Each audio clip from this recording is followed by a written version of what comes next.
నెల మన యొక్క నూతన ఆరంభం. ప్రియ దేవుని సంగమా, మొట్టమొదటిగా 8వ నెల యొక్క ఆత్మీయ ప్రాముఖ్యతను మనం చూద్దామండి.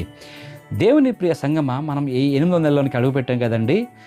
బైబిల్ గ్రంథంలో 7 అనే సంఖ్యకు పరిపూర్ణతకు ఏ విధంగా అయితే సూచనగా ఉందో, అదే రీతిగా 8 అనే సంఖ్య కూడా నూతన ఆరంభానికి, అంటే న్యూ బిగినింగ్కి, అంత మాత్రం కాకుండా పునరుత్థానపు శక్తికి, రిజరక్షన్ పవర్కి ఇది సూచనగా ఉందండి.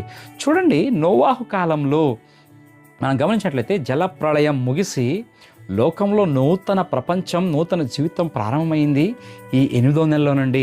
అది కాకుండా 8 మంది నోవాహు కుటుంబ సభ్యులతోనే అది కాకుండా ఇది ప్రారంభమైంది ఆదికాండం 8వ అధ్యాయంలో కూడా మనం చూస్తున్నాం. అంటే ఇక్కడ ఒక ఆత్మీయ సత్యాన్ని మీకు చెప్పడానికి ఇష్టపడతా ఉన్నా. చూడండి, 7 నెలల్లో మనం అనుభవించిన శ్రమ, కన్నీరు, వేచి ఉండే కాలం అంతా కూడా ముగిసిపోయిందని దానికి ఇది సూచనగా మనకు కనపడతా ఉందండి. రెండవదిగా చూసుకున్నట్లయితే మనం ఏం చేయాలి? గతాన్ని విడిచిపెడదాం, నూతన కార్యాలని మనం స్వీకరించేవారుగా ఉందామండి. దేవుని వాక్యం ఈరోజు మనం ధ్యానం చేస్తున్న యెషయా 43:18-19 దేవుని వాక్యం ఇలాగే సెలవిస్తూ ఉంది.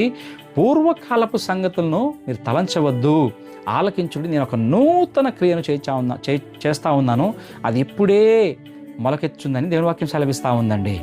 గమనించినట్లయితే అయితే ఏం చేద్దాం? గడిచిన గత గాయాలను మనము మర్చిపోయేవారుగా ఉందామండి. గడిచిన నెలల్లో జరిగిన ఓటములు కావచ్చు, చేదు అనుభవాలు కావచ్చు, మరి నిరాశలు కావచ్చు, వాటన్నిటిని కూడా ఇక్కడే మనము విడిచిపెట్టేద్దాం. పాత పేజీ తిప్పకుండా కొత్త పేజీలోనికి మనము ప్రవేశం చేయడానికి సాధ్యం కాదండి. కొత్త పేజీ మనం చదవడానికి సాధ్యం కాదు, రాయడానికి కూడా సాధ్యం కాదు. అంత మాత్రం కాకుండా ముందుకు వెళ్ళినట్లయితే విశ్వాస నేత్రాలతో మనం చూద్దాం. మన ఉద్యోగంలో కావచ్చు, కుటుంబంలో లేదా ఆర్థిక పరిస్థితుల్లో ఏ దారి లేదనుకున్న సమయంలోనే, అనుకున్న చోట్లోనే దేవుడు ఒక కొత్త మార్గాన్ని తెరిచేవాడుగా ఉన్నాడని మనం సత్యాన్ని గ్రహించుకుందాం. మూడవదిగా మనం చూసుకున్నట్లయితే ఈ నెలలో మనం ఇంకా చేయవలసిన కార్యాలు ఏంటంటే విశ్వాసపు మాటలు మాట్లాడదామండి. ఈ 31 రోజులు కూడా మన కుటుంబం, ఆరోగ్యం మరియు మరి అంత మాత్రం కాకుండా భవిష్యత్తు గురించి ఎలాంటి ప్రతికూల మాటలు, అంటే నకారాత్మకమైన నెగిటివ్ మాటలు మాట్లాడేది వద్దు, కానీ దానికి బదులుగా దేవుని ఆశీర్వాద వచనాలని మనం పలుకుదాం, వాటిని విడుదల చేద్దాం. రెండోదిగా చూసుకున్నట్లయితే ధైర్యంగా మనము అడుగు వేద్దాం. దేవుడు మన హృదయ ఆలోచనల్లో పెట్టిన నూతన ప్రణాళికలను భయం లేకుండా ఆయన పైన విశ్వాసంతో ధైర్యంగా మనము ముందుకు ప్రారంభిద్దామండి. చూడండి, అయితే చెప్దామా ఈరోజు? పరలోకపు తండ్రి, ఈ 8 నెలలను బట్టి నీకు స్తోత్రాలు నాయన, దానికి థ్యాంక్స్ చెప్దామా? కృతజ్ఞత కలిగి ఉందామా?